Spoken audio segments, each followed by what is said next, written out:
Hello everyone, I hope you are doing well. This is Ankit for Pariksha classes. Today we can talk about BD103 Learning and Teaching. अधिगम app शिक्षण की आज आपकी पहली class होने वाली है, तो जितने भी कैंडिडेट्स हमारे साथ जुड़े हुए हैं एक बार जल्दी से सेशन को शेयर कर दीजिएगा। और आज मैं यहाँ पे पहले सिलेबस की बात करूंगा, ठीक है। और उसके बाद में मैं यहाँ पे कुछ क्वेश्चंस को देखूंगा। तो जैसे कि आप सभी का मेरे पास कमेंट्स आ रहा था कि सर BD103 की क्लास कब से स्टार्ट करेंगे, तो मैंने आज से ही आपकी क्लास जो है वो स्टार्ट कर दी है, ठीक है। तो चलिए फिर चीज़ों को स्टार्ट कर देते हैं, और जितने भी कैंडिडेट्स हमारे साथ जुड़े हुए हैं वो जल्दी से वीडियो को लाइक और शेयर कर दीजिएगा, ठीक है। तो यहाँ पे जो अगर बात करता हूँ, तो सबसे पहले मैं यहाँ पे बात करने वाला हूँ आपके सिलेबस के ऊपर, ठीक है। लर्निंग एंड टीचिंग अधिगम ऐप शिक्षण, ठीक है। और चलिए फिर चीज़ों को आगे बढ़ाते हैं। तो मैं यहाँ पे जो आपका सिलेबस है उसको बात करूंगा, ठीक है। आपके एग्जाम में किस तरीके से क्वेश्चंस आते हैं, कौन कौन सी यूनिट्स हैं, ठीक है। उसके बाद में हम क्वेश्चंस के ऊपर जाएंगे।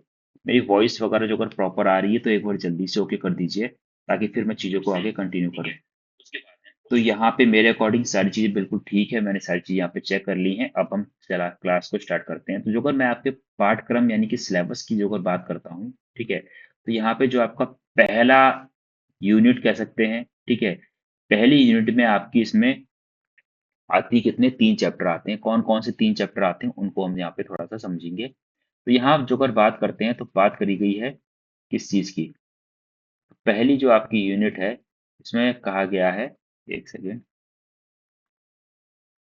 जो आपकी पहली यूनिट है इसमें कहा गया मनोविज्ञान एवं शिक्षण, कि मनोविज्ञान क्या है, शिक्षण क्या है, उसकी अधिगम क्या है।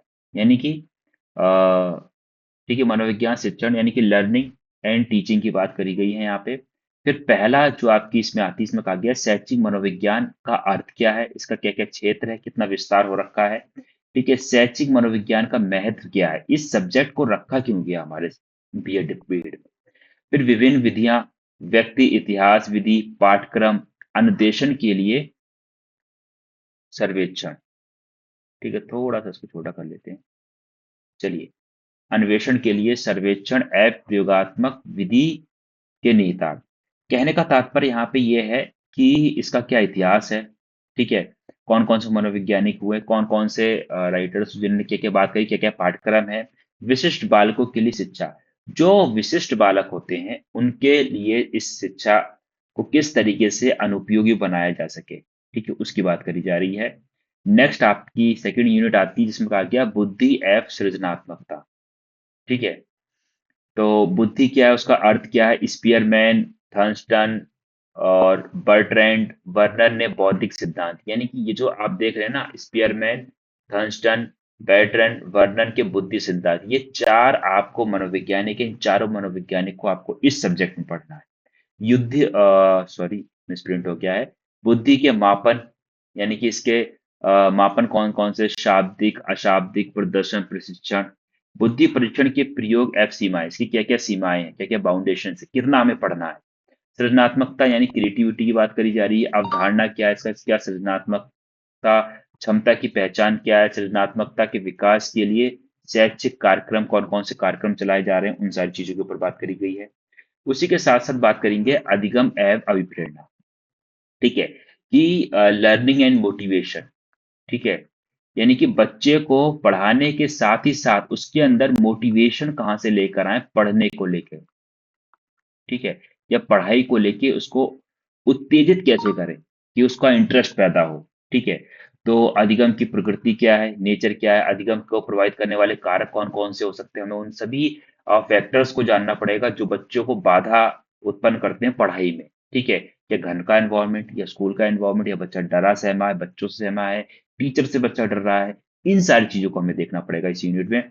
सेकंड बात करेगी अधिगम के सिद्धांत, प्रयास एवं त्रुटि का सिद्धांत। यानी कि बच्चा जब बार बार करेगा, देखिए त्रुटि जो है यानी कि सॉरी, जो गलतियां होती है ना, वो गलतियां कायदे में अच्छी होती है, जब बच्चा गलती करेगा तभी सीखेगा, ठीक है। तो प्रयास है त्रुटि का सिद्धांत, शास्त्रीय अनुबंध सिद्धांत, स्किनर का सक्रिय अनुबंध सिद्धांत, कोलर का अंतर्दृष्टि सिद्धांत, अभिप्रेरणा, अभिप्रेरणा की प्रकृति क्या है, यानी कि मोटिवेशन की बात करी जा रही है, इससे शैक्षिक निहितार्थ क्या क्या है, ठीक है। नेक्स्ट फोर्थ यूनिट आती है, फोर्थ यूनिट में हम इसे पढ़ने वाले हैं शिक्षण एवं अधिगम, ठीक है। यानी कि कौन कौन से टीचिंग मेथड्स हैं, कौन कौन से लर्निंग मेथड्स हैं, उन सारी चीजों को देखेंगे। शिक्षण अधिगम की अवधारणा क्या है, शिक्षण एवं अधिगम में संबंध क्या क्या है, इन दोनों में आपस में क्या संबंध है। ठीक है। शिक्षण के सिद्धांत एवं सूत्र कौन कौन से, इसमें फॉर्मूलेज भी आते हैं, इस वजह से इंपॉर्टेंट होता है। शिक्षण के चरण एवं अधिगम के स्तर कौन कौन से, अधिगम उपागम कार्य विश्लेषण ज्ञान के संदर्भ में कि ज्ञान ने क्या कहा है। कायदे में जो अगर बात करें सिर्फ एमसीक्यू बेस पे आप चलना चाहे तो अपने आप में बहुत डिफिकल्ट हो जाता है, क्योंकि इसमें जो आपके क्वेश्चंस आते हैं, लाइक इसमें मीन मीडियन मोड के भी आपको क्वेश्चन देखने को मिलेंगे। ठीक है।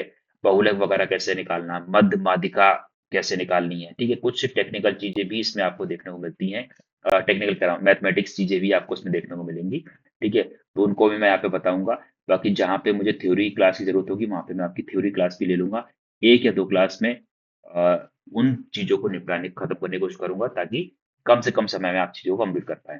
शिक्षण एवं अधिगम की आवश्यकता कि इसकी जरूरत ही की पड़ी, यानी कि इसकी क्या नीड है, यानी कि एजुकेशन में इसकी नीड क्या थी। ठीक है।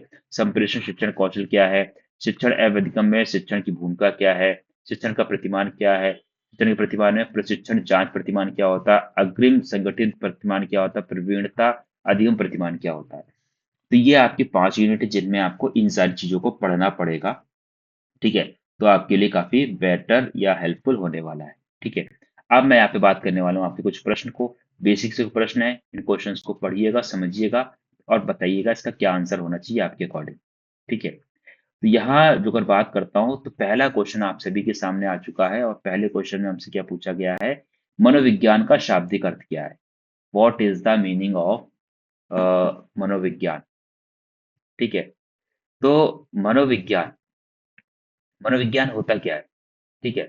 साइकोलॉजी जिसको बोल देते हैं एक तरीके से। मनोविज्ञान का शाब्दिक अर्थ क्या है, आत्मा का विज्ञान, व्यवहार का विज्ञान, मन का विज्ञान, अनुभव का विज्ञान।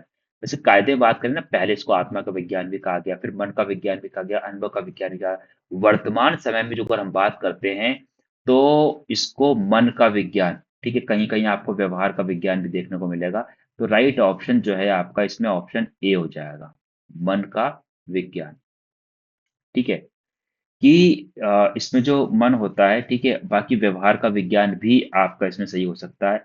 आत्मा विज्ञान पहले कहा जाता था, लेकिन वर्तमान समय में जो अगर बात करते हैं ऑप्शन के अकॉर्डिंग राइट आंसर जो है मन का विज्ञान राइट ऑप्शन हो जाएगा। ओके। साइकोलॉजी शब्द की उत्पत्ति किस भाषा से हुई है। ठीक है। साइकोलॉजी यानी कि साइकोलॉजी शब्द की उत्पत्ति किस भाषा से हुई है, तो ये हमें मालूम होना चाहिए।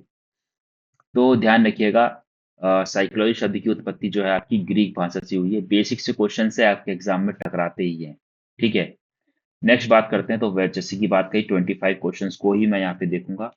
और मेरी वॉइस वगैरह जो अगर बिल्कुल प्रॉपर आ रही है, सारी चीजें ठीक है तो एक बार ओके कर दीजिएगा। ठीक है। कई बार क्या होता है ना कि कुछ टेक्निकल इश्यू के कारण क्या होता है, वीडियो जो है वो ब्लर हो जाती है। ठीक है। तो बताइए, ताकि मैं यहाँ पे चीजों को देखते रहता हूँ। टेक्निकल टीम बाकी अपनी लगी हुई है। पश्चिमी देशों में मनोविज्ञान की प्रयोगशाला किसने स्थापित की थी। क्या कह रहा है, पश्चिमी देशों में मनोविज्ञान की प्रयोगशाला किसने स्थापित की। पश्चिमी देशों यानी कि जो फॉरेन की कंट्रीज हैं उनकी बात करी जा रही है। तो किसने स्थापित की थी, तो वुंट ने स्थापित की थी। किसने, वुंट ने, यानी कि ऑप्शन सी जो है करेक्ट हो जाएगा।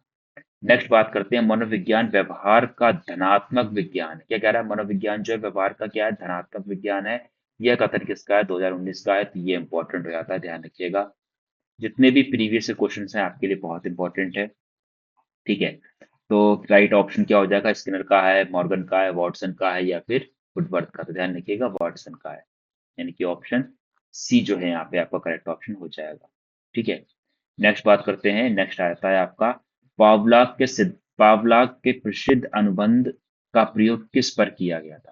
कि जो पावलाक मनोवैज्ञानिक है, इन्होंने किस पर परीक्षण किया था, ये पूछा जा रहा है। कुत्ते पर, चूहे पर, बिल्ली पे, या वनमानुष पे। ठीक है। तो पावलॉक का क्या था बताइएगा, पावलाक का कुत्ता था, ध्यान रखिएगा। पावलाक ने किस पे प्रशिक्षण किया था, पावलाक ने कुत्ते पे प्रशिक्षण किया था। बाकी इनके जो प्रशिक्षण है यानी कि थ्योरी है वो बता दूंगा, बहुत इंटरेस्टिंग थ्योरीज है, ध्यान रखिएगा, बहुत इंटरेस्टिंग थ्योरी। जब आप पढ़ेंगे समझेंगे बहुत कि इन्होंने किस तरीके से प्रशिक्षण किया कुत्ते के ऊपर। ठीक है। तो फिफ्थ का आंसर राइट ऑप्शन जो है आपका ए वाला हो जाएगा। नेक्स्ट बात करते हैं, सीखने के प्राथमिक नियमों का प्रतिपादन किया गया। क्या कह रहा है? सीखने के प्राथमिक नियमों का प्रतिपादन किया, थॉर्नडाइक द्वारा, स्किनर द्वारा, हल द्वारा या कोहलर द्वारा। ठीक है, तो राइट आंसर जो कौन सा आएगा? थॉर्नडाइक द्वारा, यानी कि ऑप्शन है। तो सीखने के प्राथमिक नियमों का प्रतिपादन किसने किया? थॉर्नडाइक ने किया, यानी कि ऑप्शन ए जो है यहाँ पे करेक्ट ऑप्शन हो जाएगा। नेक्स्ट आते हैं कोलर। एक सेकंड क्वालिटी देख ले रहा हूँ, ठीक है। नेक्स्ट कह रहा है, कोलर निम्न में से किसके लिए जाने जाते हैं? कोलर किसके लिए? सूझ या अंतर्दृष्टि का सिद्धांत के लिए, संबंध प्रतिक्रिया का सिद्धांत के लिए, क्रिया प्रसूत का सिद्धांत के लिए, या प्रबल सिद्धांत के लिए? ठीक है, तो ध्यान रखिए, कोहलर ने किसका सिद्धांत दिया ये कह सकते हैं, या कोहलर निम्न में से किसके लिए जाने जाते हैं? सूझ या अंतर्दृष्टि का सिद्धांत के लिए जाने जाते हैं कोहलर, यानी कि ऑप्शन ए जो है आपका करेक्ट ऑप्शन यहाँ पे हो जाएगा। ओके, नेक्स्ट बढ़ते हैं एट्थ क्वेश्चन पे। एट्थ क्वेश्चन में क्या कह रहा है? शिक्षा मनोविज्ञान मनोविज्ञान के सिद्धांत व परिणामों का शिक्षा के क्षेत्र में अनुप्रयोग, यह किसने कहा है? कि शिक्षा मनोविज्ञान या मनोविज्ञान के सिद्धांतों व परिणामों का शिक्षा के क्षेत्र में अनुप्रयोग है, यह किसका सिद्धांत है, या यह किसने कहा है, ये पूछा है। तो ये आपका कॉल स्निक ने कहा, यानी कि ऑप्शन बी वाला यहाँ पे करेक्ट ऑप्शन है, इसने कॉल स्निक ने कहा है। नेक्स्ट आते हैं नाइन्थ क्वेश्चन के ऊपर। नाइन्थ क्वेश्चन में क्या कर रहा है? प्रभावी अधिगम प्रतिमान के प्रवर्तक हैं कौन? प्रभावी अधिगम प्रतिमान के प्रवर्तक जो है वो कौन है, ये हमसे पूछा रहा। तो ये आपके ब्लूम भाई साहब हैं, यानी कि ऑप्शन ए। ब्लूम काफी चर्चित रहे हैं, इनके बारे में आराम से बात करेंगे। नेक्स्ट बात करते हैं टेंथ। टेंथ प्रश्न में कहा गया है, प्रच्छा प्रशिक्षण प्रतिमान का पद, प्रच्छा प्रशिक्षण प्रतिमान का प्रथम पद है किसका? प्रच्छा प्रशिक्षण प्रतिमान का प्रथम पद है। तो कौन सा इनका प्रथम पद है, ये पूछा जा रहा है। ठीक है, तो समस्या विश्लेषण, समस्या का प्रस्तुतिकरण, प्रच्छ प्रक्रिया का अभिविन्यास, या समस्या संबंधी प्रयोग। तो प्रच्छा प्रशिक्षण प्रतिमान का प्रथम पद जो है प्रच्छा प्रतिक्रिया या प्रक्रिया का अभिविन्यास, यानी कि ऑप्शन सी जो है यहाँ पे आपका करेक्ट ऑप्शन हो जाएगा। ओके, नेक्स्ट आ गया, प्रच्छा प्रशिक्षण अधिगम अथवा पूछताछ प्रशिक्षण प्रतिमान के प्रवर्तक हैं। अब क्या पूछ रहा है? प्रवर्तक कौन है? तो सचमैन जो है वो प्रवर्तक हैं। कौन है? सचमैन। तो राइट ऑप्शन जो है आपका ऑप्शन ए हो जाएगा। ओके, नेक्स्ट बात करते हैं, एक तंत्रात्मक शिक्षण व्यवस्था होती है। क्या कह रहा है? एक तंत्रात्मक शिक्षण व्यवस्था होती है स्वामित्व अधिगम प्रतिमान के अग्रिम व्यवस्थापित प्रतिमान में। ठीक है, क्या कह रहा है? अधिगम अधिगम व्यवस्थापित प्रतिमान में, प्रच्छ प्रशिक्षण प्रतिमान में, प्रत्यय निष्पत्ति प्रतिमान में। तो इसका राइट आंसर जो है वो कौन सा हो जाएगा? बताइए क्या होगा आपके अकॉर्डिंग? एक तंत्रात्मक शिक्षण व्यवस्था होती है, ठीक है, तो ध्यान रखिएगा, अग्रिम व्यवस्थापन प्रतिमान में। तंत्रात्मक शिक्षण व्यवस्था जो है किसमें होती है? अग्रिम व्यवस्थापन प्रतिमान में होती है, यानी कि राइट ऑप्शन जो है आपका ऑप्शन बी हो जाएगा। ओके, नेक्स्ट बात करते हैं। नेक्स्ट आ गया क्वेश्चन 13। 25 क्वेश्चन देखेंगे मिनिमम हम। संज्ञानात्मक संरचना का विकास करना प्रमुख उद्देश्य। क्या कह रहा है? संज्ञानात्मक संरचना का विकास करना प्रमुख उद्देश्य है, यह किसने कहा है?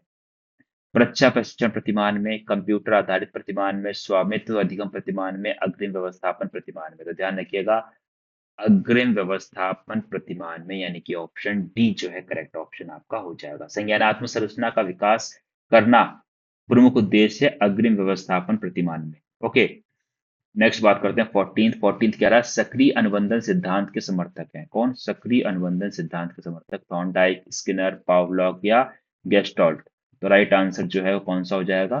तो ध्यान रखिएगा, सक्रिय अनुबंधन सिद्धांत के समर्थक जो है स्किनर भाई साहब हैं, यानी कि ऑप्शन बी जो है यहाँ पे आपका करेक्ट ऑप्शन हो जाएगा। ओके, नेक्स्ट 15 की बात करते हैं। 15 क्वेश्चन जो है वो कथन के ऊपर है, थोड़ा सा इसको छोटा कर लेते हैं। चलिए, तो 15 प्रश्न जो है वो क्या कह रहा है कि बुद्धि नवीन और विभिन्न प्रकार की परिस्थितियों में उचित प्रकार के समायोजन करने की योग्यता है, यह किसने कहा है? वुडवर्थ ने नहीं, वेसल्ट ने नहीं, गाल्टन ने नहीं, ये क्रूज का कथन है। इसका है क्रूज का कथन है, यानी कि ऑप्शन बी करेक्ट आएगा। बुद्धि नवीन और विभिन्न प्रकार की परिस्थितियों में उचित प्रकार से समायोजन करने की योग्यता है, यह किसने कहा? यह क्रूज का कथन है, ध्यान रखिएगा, इसको रट लीजिए। 16 की बात करते हैं, शिक्षा मनोविज्ञान क्या कह रहा है?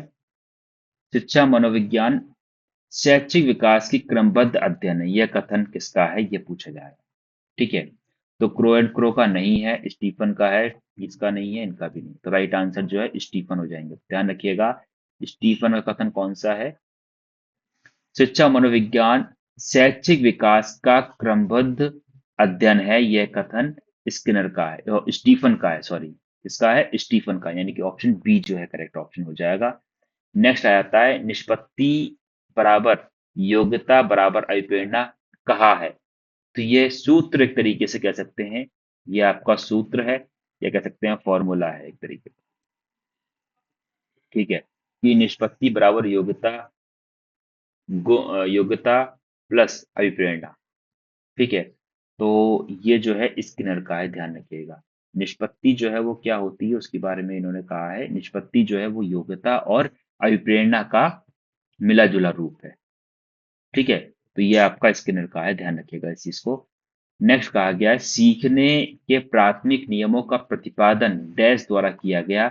यह इंपॉर्टेंट हो जाता है क्योंकि यह आपका प्रीवियस ईयर है। सीखने के प्राथमिक नियमों का प्रतिपादन किसके द्वारा किया जाता है, यह पूछा जा रहा है।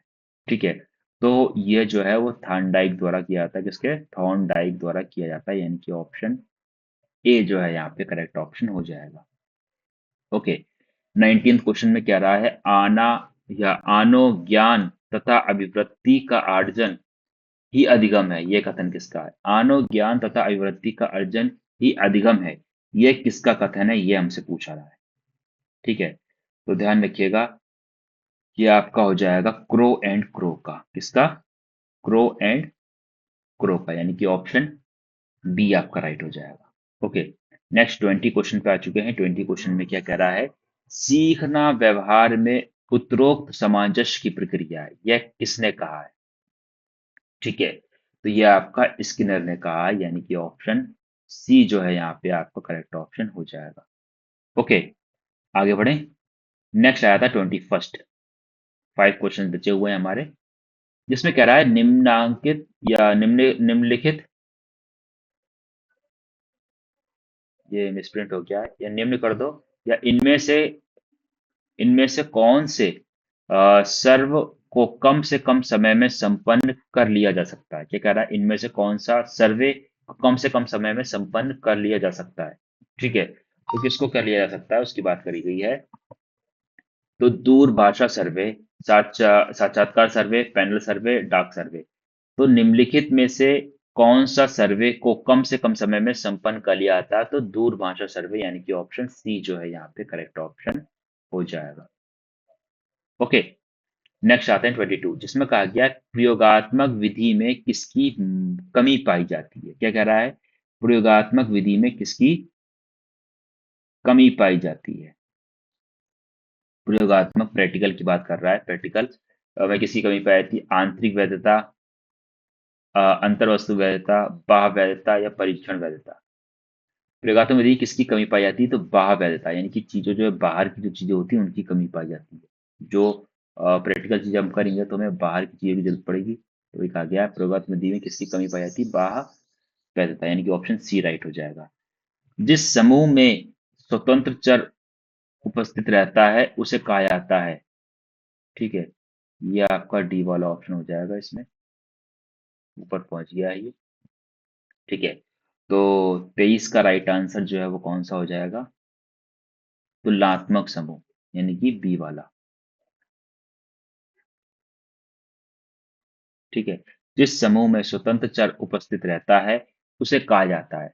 ठीक है, अब देखिए, आपको यहाँ पे मालूम होना चाहिए चर क्या होता है। चर को इंग्लिश में बोलते हैं वेरिएबल।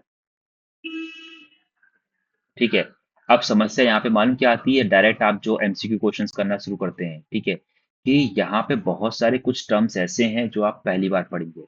ठीक है, तो वेरिएबल्स यानी जिनको चर बोलते हैं, ठीक है। अब इसके ऊपर कायदे में 3 से 4 क्लास होनी चाहिए, ठीक है, जिसके अकॉर्डिंग हम चीजों को समझ सकते हैं। तो इसकी भी मैं बता दूंगा, ठीक है। अभी के अकॉर्डिंग आप इसको समझ लीजिए, चर जो है इसको वेरिएबल बोलते हैं। इसमें कहा गया जिस समूह में स्वतंत्र चर यानी कि स्वतंत्र वेरिएबल होता है, इंडिपेंडेंट वेरिएबल रहता है, उसे कहा जाता है, तो उसको तुलनात्मक समूह कहा जाता है, ठीक है। 23rd का सी ऑप्शन जो है वो राइट हो जाएगा। नेक्स्ट बात करते हैं 24। प्रतिभाशाली बालक की विशेषता क्या कह रहा है? प्रतिभाशाली, तर्क, स्मृति, कल्पना आदि मानसिक तत्वों का विकास, ये बात ठीक है, सारे ऑप्शन पढ़े। उदार एवं हंसमुख प्रकृति, ये भी ठीक है। दूसरों के प्रति आदर एवं सम्मान का भाव, यही बात ठीक है। उपयुक्त सभी। तो देखिए, जब सारे ऑप्शन को पढ़ा तो बेस्ट ऑप्शन जो है आपका डी वाला लग रहा है, कि जो आपका प्रतिभाशाली बालक होगा उसके अंदर ये सारी की सारी विशेषताएं होंगी, सारे के सारे कैरेक्टरिस्टिक्स होंगे, ठीक है। तो ये आपका करेक्ट ऑप्शन हो जाता है। नेक्स्ट बात करते हैं 25 और आज का अंतिम प्रश्न। इसमें कहा गया है, प्रयोजन की योजना को कहते हैं, क्या कह रहा है? प्रयोग की योजना को कहते हैं। प्रयोग परिचय, परिकल्पना, नियंत्रण या प्रायोगिक अभिकल्पना।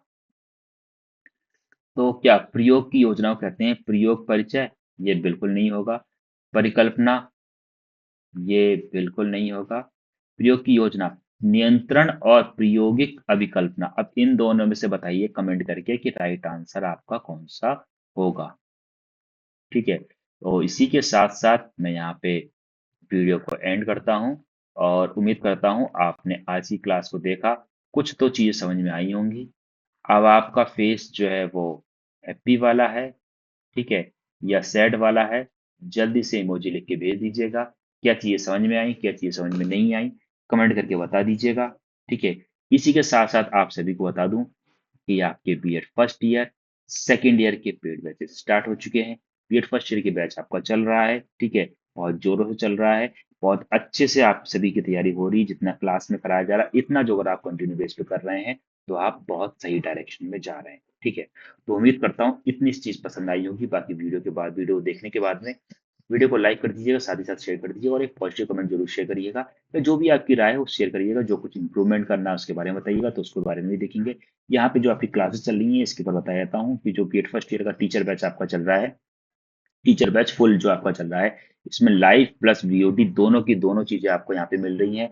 सेकंड, जो अगर मैं यहाँ पे बात करता हूँ, तो यहाँ पे पीडीएफ नोट्स आपको प्रॉपर प्रोवाइड करते हैं। साथ ही साथ ही आपको यहाँ पे गेस्ट क्वेश्चन मिल जाएंगे, यानी कि आपको रैपिड रिवीजन सीरीज मिल जाएगी। वीकली टेस्ट, आपको टेस्ट सीरीज आपको यहाँ पे फ्री ऑफ कॉस्ट मिल रही है, यानी कि एक बहुत कम कॉस्ट में आपको ये सारी की सारी चीजें मिल रही है। समय समय पे आपके ऑफर चलते रहते हैं। अभी कुछ दिन पहले आपका जो ऑफर चल रहे थे, इसमें 999 में सारे के सारे कोर्सेज आपको रखे गए थे, ठीक है। अभी भी बहुत कम कॉस्ट पे ये चीजें आपको मिल रही है। बाकी किसी कैंडिडेट को किसी भी तरीके का कोई डाउट, कोई क्वेरी हो, कमेंट करके बता सकते हैं। मिलते हैं नई क्लास में, मिलते हैं नेक्स्ट वीडियो में एक नई क्लास और एक नई अपडेट के साथ में। तब तक के लिए thanks for watching, have a nice day. जय हिंद, जय Bharat, love you too dear friends, thank you so much, और if you take care and bye bye.